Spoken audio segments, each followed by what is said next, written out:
يا اخوات انا مش بتاع صحاب، بس وقعت قدامي صفقة صحاب وانا بلعب بلاي ستيشن. قلت اجي ابيعها هنا لاخواتي ب 33 دقيقة. بكام؟ حلقة 33 دقيقة بكام؟ عن الصحاب والكلية يا صاحبي. الصحاب والكلية يا صاحبي. اسبوع طويل مليان دوشة، كله اخطار ومغامرات. ريح بالك كده وارتاح وافصل من كل الحوارات. احكي وفضفض ملناش غير بعض، وتعالى هنونس بعض. اقعد معايا قعدة صفا. اي اصدقائي، اهلا بيكم في حلقة جديدة من البودكاست المفضل بتاعكم قعدة صفا. في هذه الحلقة ان شاء الله الحلقات اللي بحبها، نوع يعني اللي هو ما فيهوش ترتيب. ده انا لسه جاي من بره دلوقتي، ولسه راجع من الكلية الجميلة، وجاي على هنا معبأ بالكلام اللي عايز اتكلم فيه. مش عارف هتمشي ازاي، بس اتمنى تبقى لذيذة، حلقة بدون نقطة تحضير. الكلية مكان جميل والله، يعني عارفين. اول حاجة حابب اني اقول منه لله اللي في الكلية اللي عرف الناس على هذا البودكاست، لاني رحت تفاجأت بان الناس هناك عرفوا، اصدقاء الكلية هناك عرفوا البودكاست. وده حطني في يحسسني بقى ان انا ان انا دلوقتي مثلا مش هعرف اخد راحتي في الكلام زيادة عن اللزوم، مش هعرف اتكلم على حد، ومش هعرف احكي زي ما انا عايز، واي كلام هقوله في ناس حقيقية في الحياة هتعرفوا عني، وانا مش جايز ما كنتش حابب ده قوي يعني. ولكن ده مش هيوقفني على اني ادس كل واحد فيهم. عايز اقول لاستاذ يوسف بطل شتايم، عايز اقول لاستاذ اسامة انت شخص كويس، عايز اقول لاستاذ اسامة التاني بدل ما تنام تعالى المحاضرة. لو فاكرين ان معرفتكم بالبودكاست ده هتخليني ابطل كلام تبقوا غلطانين، علشان انا هنا في سيف زون. اتمنى انها تكون كذلك بعد النهاردة. ومنك لله اللي شيرت اللينك على جروب او مشكلتي لان نزلت اللينك على واتساب من غير ما اعمل ما اختار الناس اللي هتشوفه بتاع، فالناس كلها شافت. انا راجع من الكلية معبأ بطاقة ايجابية زي ما اتكلمت في اول حلقة خالص. بصراحة انا كنت نازل في منتهى الاكتئاب اللي في الحياة. مش عارف. بص بقى، دي المشكلة ان امي بقت بتسمع البودكاست يا كمان، فانا دلوقتي حاسس ان فكرة البودكاست ابتدت تبوظ. يعني يا ريت ما يعني نعرف ان الحلقة دي مسجلة من زمن كبير جدا، وبالتالي اي مشاعر بتقال فيها فهي انتهت، ولا يعني لا جدوى من الكلام فيها. كما قلنا يا امي البودكاست ده انا عرفتهولك، ولكن اتفقنا ان محدش يكلمني عن اللي بقوله جواه. تمام. فتمام تمام. برضو دي مشكلة ان انا هقول ازاي ان انا كنت بعيط قبل ما انزل، والناس في الكلية تبقى عارفة ان انا كنت بعيط قبل ما انزل. يعني دي المشكلة. ولكن انا بصراحة عايز الموضوع ما يفرقش معايا بأمانة. عايز ان هو يفضل مكان اقدر اتكلم فيه من غير ما ابقى خايف ان حد ياخد عني فكرة ما، او يشوفني بشكل ما، او يتريق عليا او بتاع. واي حد هناك هيتريق عليا او هيقول حاجة على جملة زي دي، فاعتقد ان انا هتجنبه بشكل مباشر، يعني ابعد بقى عني، فاهم؟ انا كنت مكتئب قبل ما انزل، حاسس ان انا وحيد جدا، حاسس حاسس ان مفيش حد مهتم بوجودي في الحياة يعني. وان انا نفسي ان مثلا حد يسأل عليا، او ان حد يتكلم معايا او كده اهو. لازال ما حصلش حاجة في ده، ولكن الافكار دي كلها نوعا ما تلاشت لما رحت هناك. الواحد لما راح هناك اتكلم مع الناس، هزر هزرايا يمين هزرايا شمال، شرب حاجة، قعدنا نتريق على بعض، نعمل مش عارف مين. كان حد بيقول لي اعمل بقى ديس بقى، وشتمنا بقى في البودكاست وبتاع وكده. فانا سجلت له، قلت له قول انت عايز تقول ايه. فقعدوا بقى يشتموا في بعض بقى كلهم بقى ومش عارف مين وكده. طبعا لا ده ما حصلش. وما قعدوا يشكروا في بعض عشان لما عرفوا ان انا بسجل، وقلت له طيب ده في التسجيل بره التسجيل بقى، فابتدى ان هو يعني المهم ان زي ما قلت الواحد اتبسط، يعني حس انه ايه، انه في ناس في حياته يعني. ورغم ان جايز محدش فيهم مهتم بيا كان في حياتي الخاصة يعني، ولكن شيء جميل بس انك تلاقي حد يشاركك اهتمام ما مثلا، او يقعد معاك في حاجة. وبعد كده كان علينا زي مشروع بنعمله، بنلونه بالاكوريل كده وبتاع. انا في عمار.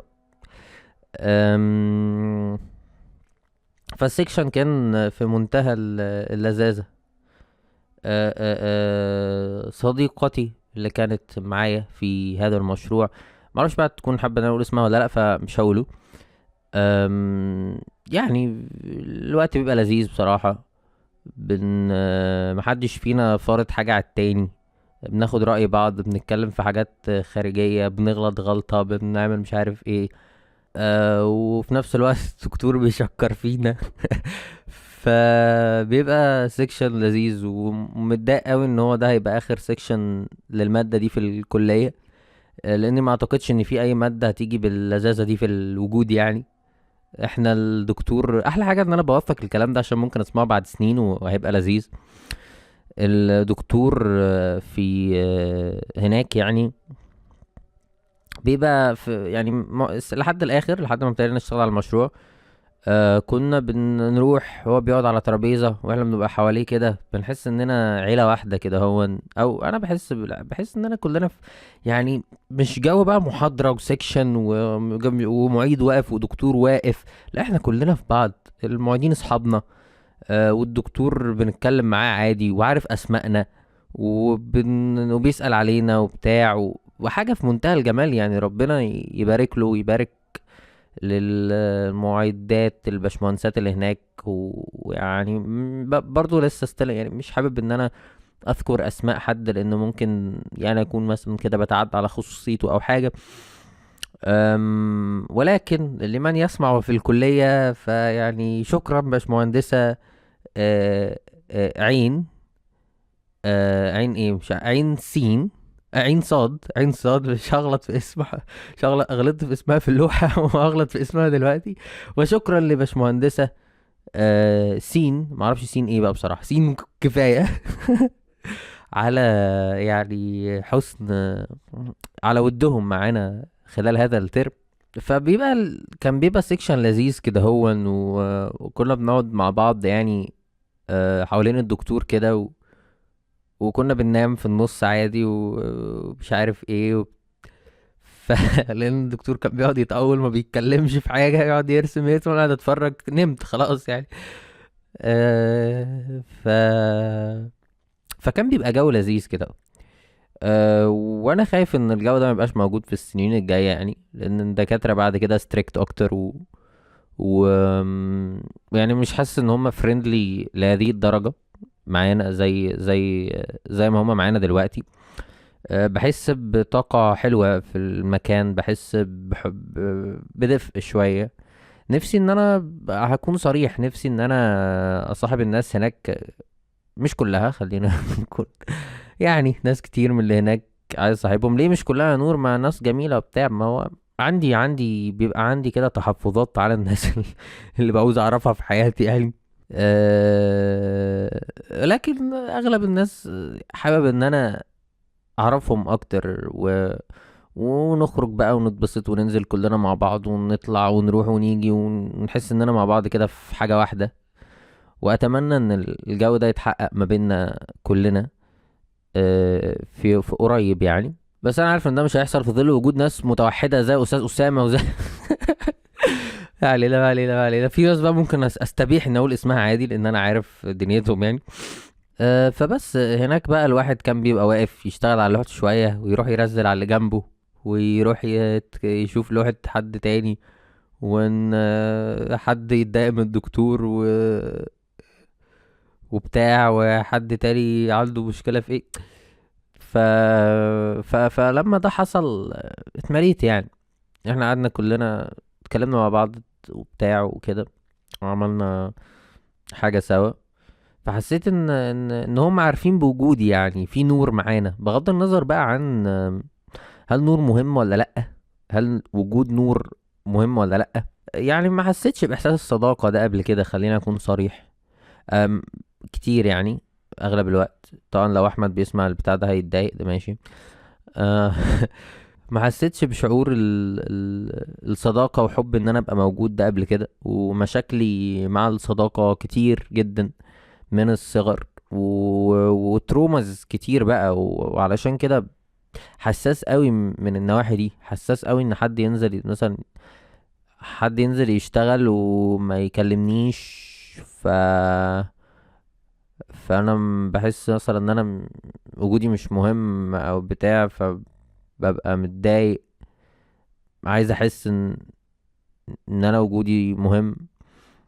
في بقى يعني اللي يشتغل معاك مرة وبعد كده ما يكررهاش، فتحس ان ايه، ان اكيد انت كنت زميل سيء مثلا، او ان انت شخصيتك زبالة وما حبكش.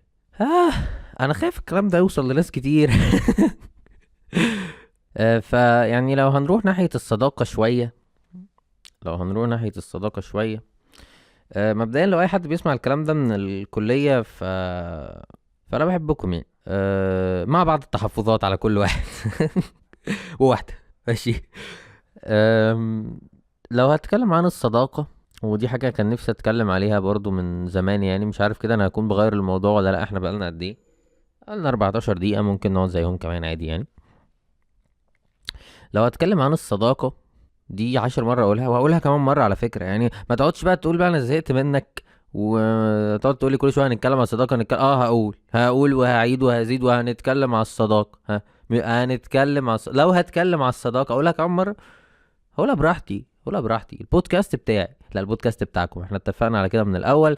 وبما ان سيرة البودكاست والكلام ده جه، يعني شكرا لمن يسمع البودكاست. هقول اسماء من الفاكر اننا اتكلمنا عن البودكاست. شكرا لعبد الرحمن، اتمنى تكون بتسمع البودكاست دلوقتي وانت مبسوط.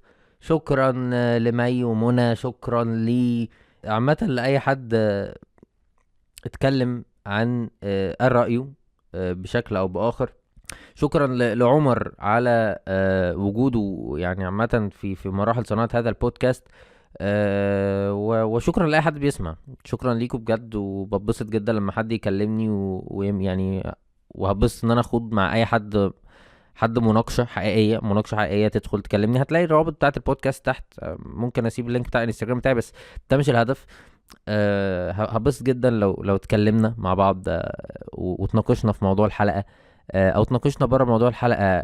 يعني بجد بجد انا عايزكم تعتبروني صاحبكم، بما اننا بنتكلم النهارده عن الصداقة، وعايز ان انا اعتبركم صحابي. وجايز فعلا نحب نعرف بعض، وجايز مثلا في يوم لو فعلا انتوا حاسين بالجو الدافي ده في البودكاست، اننا نعمل جروب ونبقى كلنا صحاب وكده. لان حاسس اصلا ان هو البودكاست رايح ناحية كده، رايح ناحية اننا صحاب، اننا حابين بعض وحابين نسمع بعض وبس. انت قاعد زي ما قلت مع صاحبك. ف... فبجد بيبقى شيء ببقى ممتن ليه جدا لما حد يدخل يقول رأيه. و... ومثلا من الحاجات اللي انا عملتها ان انا سألتكوا انتوا بتعملوا ايه وانتوا بتسمعوا البودكاست، عشان في الاخر اقول لكم اللي كان سرحان في السما، واللي كان بيذاكر، واللي كان بيشتغل، واللي كان بيرسم، واللي كان انا فاكركم يعني، فاكر الحاجات اللي انتوا قلتوها. واللي كان بيروق اوضته، واللي كان ف ف جو القرب ده من الهوست عامة. نفسي ان هو نفسي الفكرة تكبر، وان فعلا اننا نبقى قريبين من بعض وقادرين نكون صحاب، بغض النظر بقى عن فكرة ان في هوست ومستمع. لا، اننا يكون في هوست واصدقاء، مش هوست ومستمع، مش ليدر وناس، مش زفت يوتيوبر وفانز او بتاع. لا، احنا لزاز. تمام. وبس. وممكن أنا مش عايز اخوض في الموضوع ده كتير، انا اخوض فيه كتير اوريدي. تستعبط يلا تستعبط. ماشي يا عم. الصداقة. جايز تكون تجربتي مع الصداقة سيئة في حياتي يعني. حياتي ما كانتش مستقرة كفاية لان انا اكون اصدقاء ويفضلوا اصدقاء يعني. من مدرسة لمدرسة ومن بلد لبلد ومن مكان لمكان ومن فصل لفصل. فدايما لما يا اما كنت بعرف حد وبعد كده ما بعرفوش، يا اما كنت بعرف حد وبعد كده ببقى يعني ببقى انا المنبوذ، لان في الاغلب مثلا كلهم عارفين بعض وبتاع وكده، فانا الغريب اللي داخل عليهم او كده. ف يعني في بعض الاوقات كان في اصدقاء بس هم ما كملوش، ودايما ما كنتش بحس ان قلبهم عليا يعني. دايما آه يعني حصل حاجات خلتني ما ثقش في اني ادخل صديق في حياتي بسهولة، وده اللي خلاني اصلا اتوحد وابعد عن الناس وابعد عن البشر وبتاع. انا مش عايز اعرف حد وبتاع. يمكن زي ما قلت ان انا ناقصني شوية مشاعر من الاهتمام والحب وبتاع. فدايما ببقى عايز اخد ده من اي حتة بقى. فلو في حد ما وفرليش ده في العلاقة اللي انا فيها، فبحس ان هو ما بيحبنيش بقى او بتاع او كده. يعني مثلا زمان كنت دايما فعلا بحاول ان ادخل وسط ناس عشان نفسي ابقى وسط شلة، نفسي ابقى وسط ناس. يمكن لحد دلوقتي بعمل كده بس بشكل اعقل شوية. أم... كان مثلا في ناس بيلعبوا كورة وبتاع وانا كنت بروح معاهم، كنت انا الشخص الرزل اللي محدش بيحب يلعب معاه واللي ما بيعرفش يلعب وبتاع. ورغم كده بيتعصب وعايز كل حاجة تمشي بمزاجه كده. محدش كان بيحبني، وكنت دايما ببقى منبوذ، دايما محدش بياخدني في فريقه دايما. آم، مش عارف غلطتي ولا لأ بقى، بس يعني لان انا ممكن اكون دلوقتي بشتم في نفسي وبقول على نفسي كلام وحش، جايز ما يكونش حقيقي، بس هو يعني الناس دي هتكرهني ليه؟ الناس دي مش هتحبني ليه؟ ولكن فعلا كنت انا دايما المنبوذ اللي ما بيتحبش. هل انا عشان مش شبههم؟ هل عشان انا اصلا وحش؟ مش عارف. بس دايما كنت ببقى كده في اي شله يعني. كنت انا الشخص اللي بيجيبوه عشان معاه الكوره، مش علشان هم عايزينه يبقى موجود. وبعد الحجز وبعد اللعب وبعد الكلام مع كلهم بيمشوا مع بعض، وانا محدش بيبقى مستريح اصلا وانا ابقى وسطهم. دايما كنت بحس ان بعدم حب من الناس اللي موجوده في حياتي يعني، وتجاهل.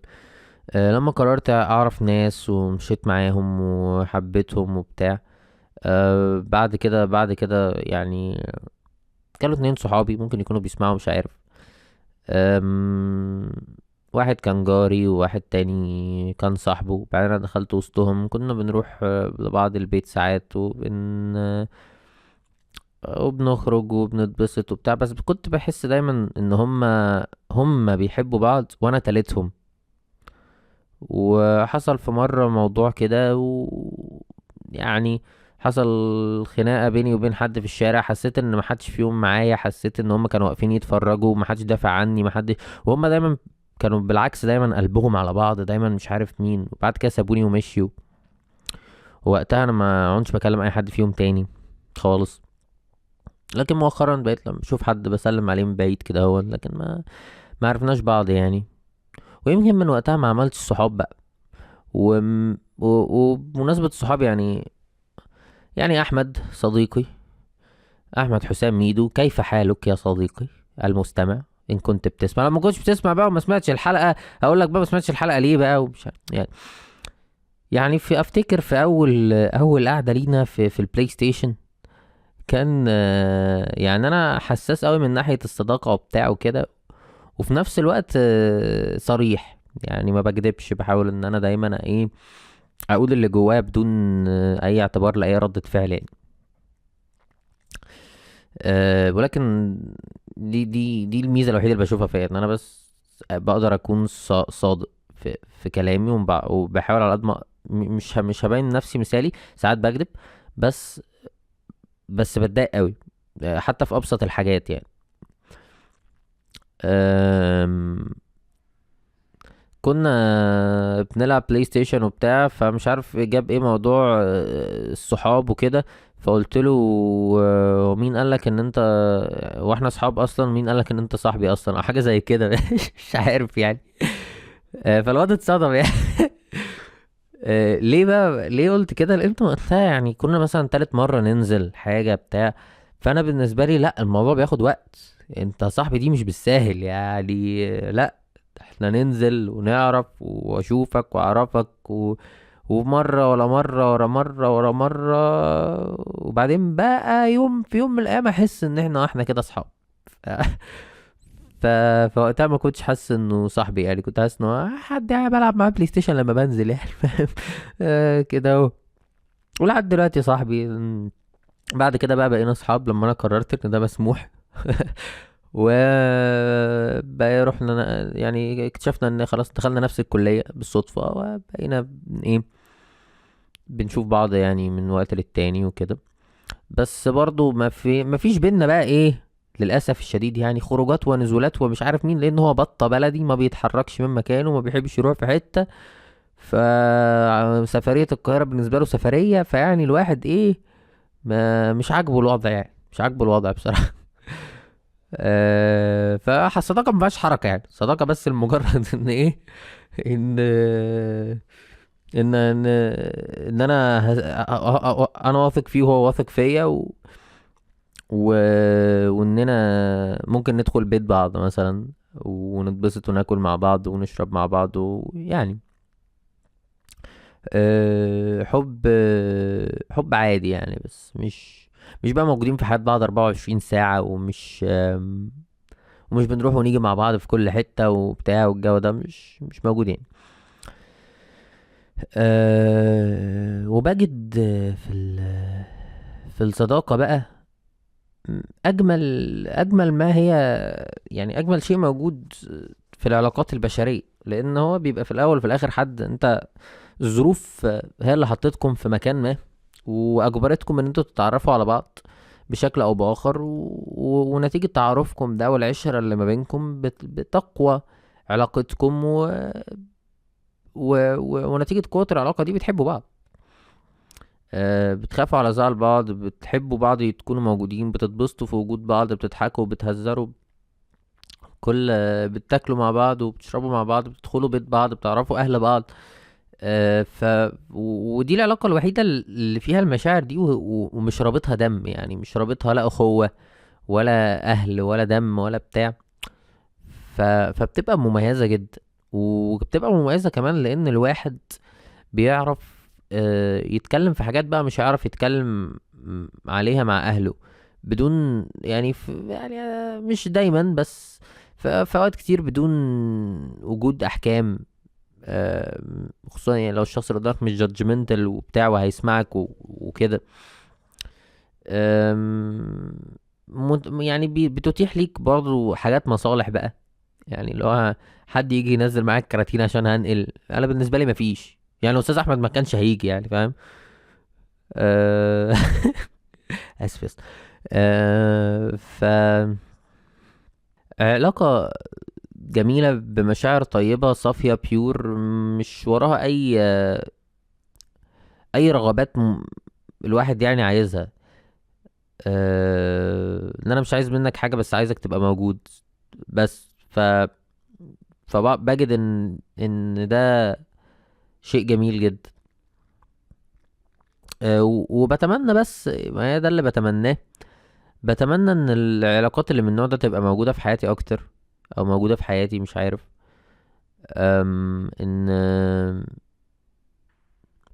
ان حد يتكلم يعني يسأل عليا، ان حد يقول لي ايه مش هتنزل معانا، ان حد يقول لي تعالى احنا رايحين فتعالى معانا، ان اقول اه ولا بقى قشطه، بس ان حد يقول لي يعني آه ان حد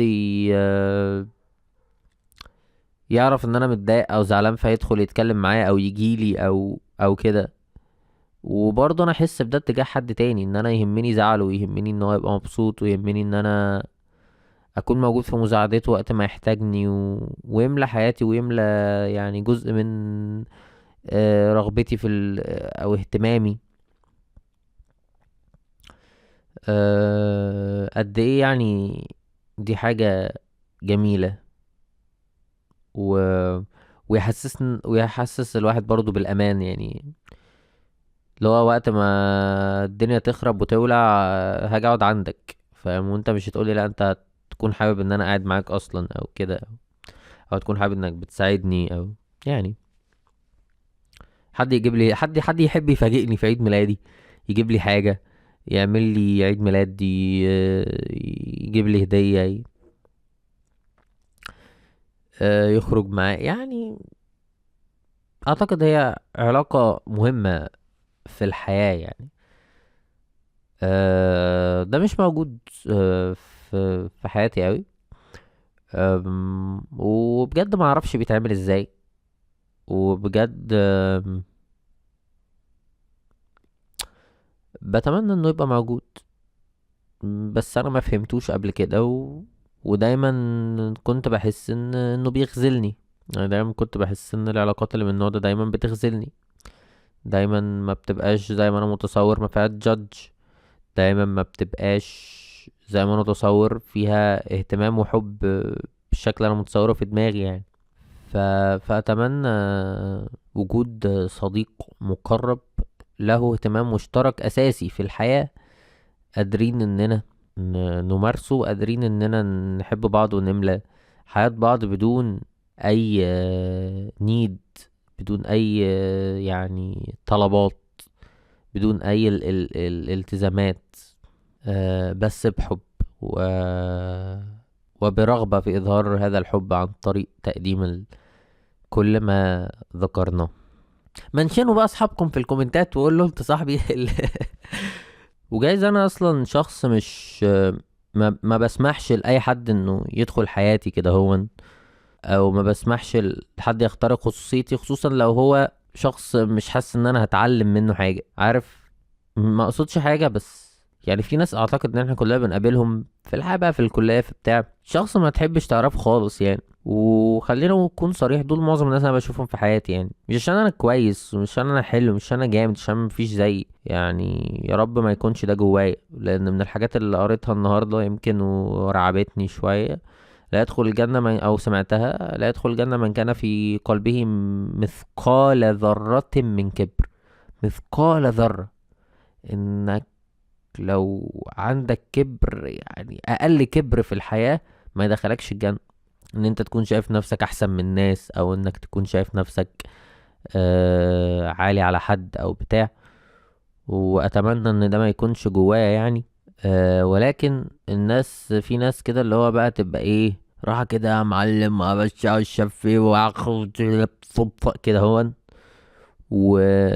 وتلاقي بقى مش مهتم، فاكس لأم الكلية، فاكس لبتاع.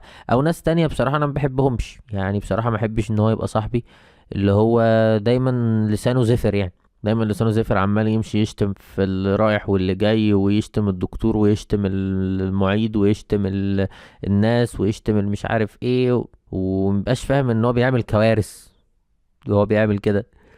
مش هقول انا بشتمش، مش هقول انا بقولش الفاظ، انا بقول الفاظ كتير جدا بسمع نفسي يعني. ما اعتقدش، قليل قوي لما اكون وسط ناس واقول لفظ او بتاع.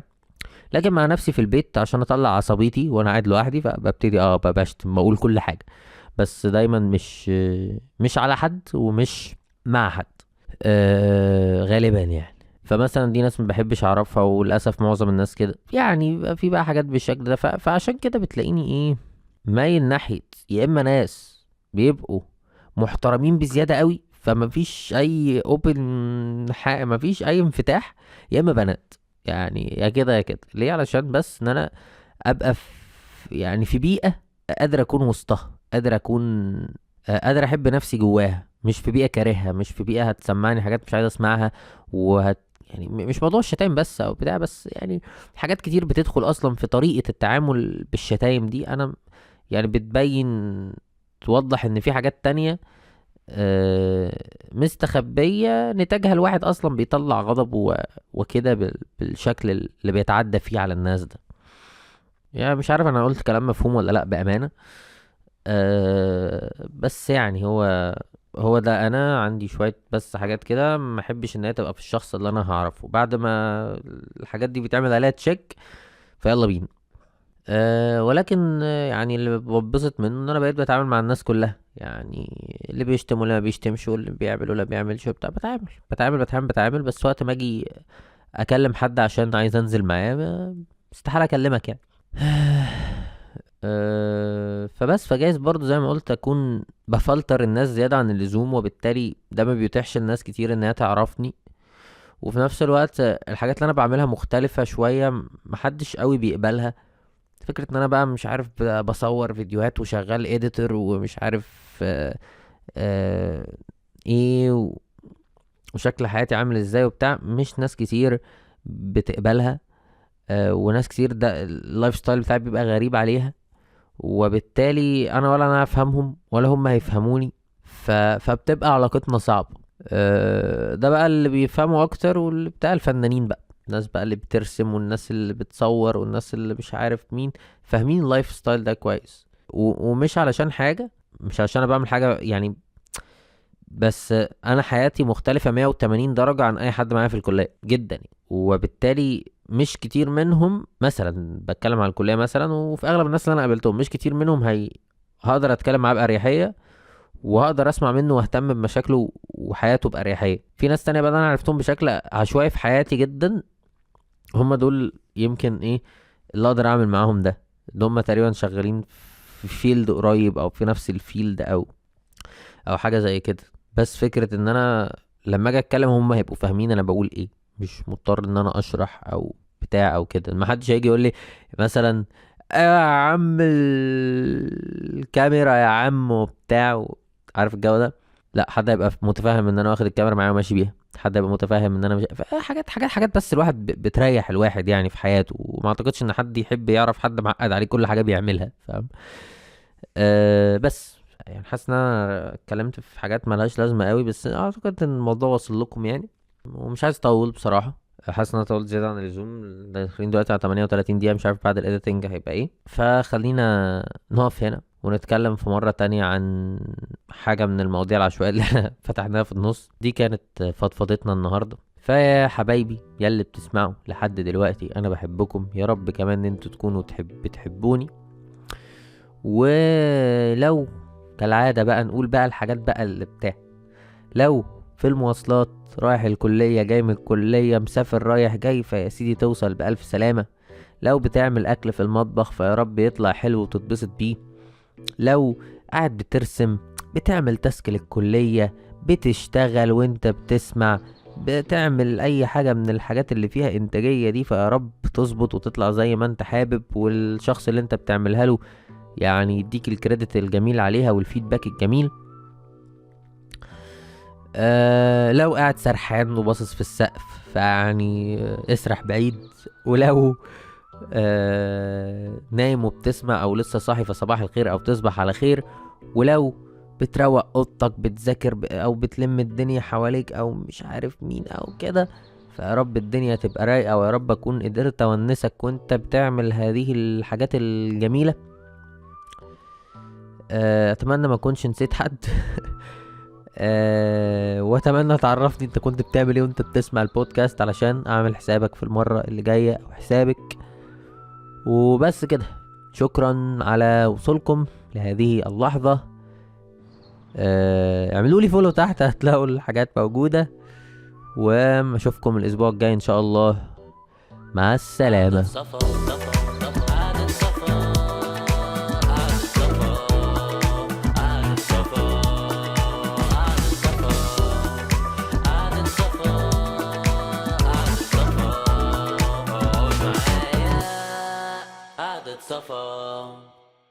صح، وعايز اقول حاجه سريعا. كل سنه وانت طيب يا يوسف يا اللي معايا في الكليه، وعيد ميلادك يوم 9/1، وانا قلت لك انزل حلقه يوم 7/1 وانت قلت لي خليها 9/1 عشان عيد ميلادي. فكل سنه وانت طيب يا يوسف. سلام.